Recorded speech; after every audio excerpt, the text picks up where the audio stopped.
पौधे का तना भी सड़ रहा है धीरे धीरे और देख रहे हैं न तो ग्रोथ हो रही है न ही पत्ते में ग्रीननेस बची हुई है। तो दोस्तों यह समस्या है पिंक रोट की, जो कि एकदम पौधे के सेंटर से स्टार्ट होती है। यहाँ से पिंक जड़ चालू होती है, धीरे धीरे पूरी जड़ खत्म हो जाती है और पौधे की ग्रोथ रुक जाती है और खेत में छोटे छोटे टापे अर्थात आपका उत्पादन भी काफ़ी हद तक गिरा देती है। तो यह समस्या है पिंक रोट की, जो कि प्याज, लहसुन व अदरक में अक्सर देखने को मिलती है। अब मैं आपको दिखाता हूँ एकदम फ्रेश पौधा। देखिए पूरी ग्रीननेस बनी हुई है और इसकी जड़ भी देखिए आप, जड़ के गुच्छे काफ़ी अच्छा है और साथ में जो जड़ें हैं उसमें एक्स्ट्रा हेयर रूट भी देखने को मिल रही है, जो कि पौधे को काफ़ी अच्छा पोषण देती है, वो उसे खाना भी पर्याप्त देती है। तो आखिरकार यह समस्या हमारे खेत में आती ही क्यों है? हमने तो ऐसा कुछ किया नहीं। तो दोस्तों, अगर आप लगातार प्याज की फसल, लहसुन या अदरक की फसल अपने खेतों में लगाते जाते हैं तो पिंक रूट की समस्या बढ़ती चली जाएगी और एक समय ऐसा आएगा कि आपके खेत में प्याज की समस्या, प्याज जो होना है वो काफ़ी हद तक कम हो जाएगा।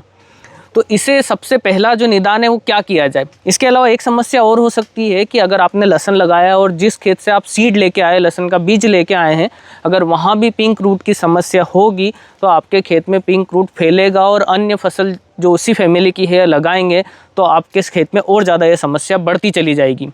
तो दोस्तों, इसकी खड़ी फसल में अगर आप निदान चाहते हैं तो उसका सोल्यूशन तो मैं आपको बताऊँगा, लेकिन अगर इसका आपको 100% कवरेज चाहिए तो 100% कवरेज के लिए किसान साथियों हमें इस फैमिली की फसलों को, जैसे कि प्याज और लहसुन, अदरक को हमें 2 से 3 साल तक छोड़ना होगा।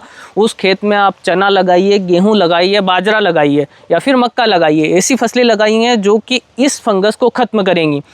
अब दूसरा सोल्यूशन क्या है किसान साथियों? तो दूसरे सोल्यूशन में आपको खेत को पलव कराना है, सोलराइजेशन कहते हैं जिसे, कि इस पे खेत में पलव कराने के बाद कम से कम 25 से 30 दिन तक उस पर कड़ी धूप गिरेगी, तब यह फंगस जाकर खत्म होगी। अब तीसरा सोल्यूशन तो किसान साथियों यहाँ पर फंगीसाइड उपचार है, तो आइए उसे देख लेते हैं। अब आप रासायनिक उपचार चाहते हैं तो इसके भी 2 तरीके, एक तो स्प्रे और दूसरी है ड्रिंचिंग। स्प्रे के रूप में आप कॉर्टेवा कंपनी का कारेथाने गोल्ड दे। यदि आप ये नहीं कर पा रहे करते हैं तो ठीक है, अन्यथा हमारा जो सजेशन रहेगा वो है ड्रिंचिंग, जिसमें आपको देना है मेटालेक्सिन या फिर आप दे सकते हैं प्रोपिकोनाजोल। इन दोनों फंगीसाइड को साथ में नहीं देना है, इसमें से किसी भी एक का प्रयोग करना है, वह भी ड्रिंचिंग के रूप में। डोज आपको स्क्रीन पर दिया हुआ है और ध्यान रखिए इसी डोज को आप एक बार देने के बाद में अगले 15 दिन पर जरूर रिपीट करें। तो दोस्तों, पिंक रोट से बचना है तो यह आपको तो जरूर अपनाना होगा। रासायनिक उपचार वह नहीं अपना रहे हैं तो आप जैविक उपचार अपनाइए और अपनी फसल को बचाइए। जैसा कि वीडियो में हमने बताया था कि आपको फसल में गैप देना है, अर्थात फसल चक्रण अपनाना है, तो यह समस्या 100% तक कम हो जाएगी।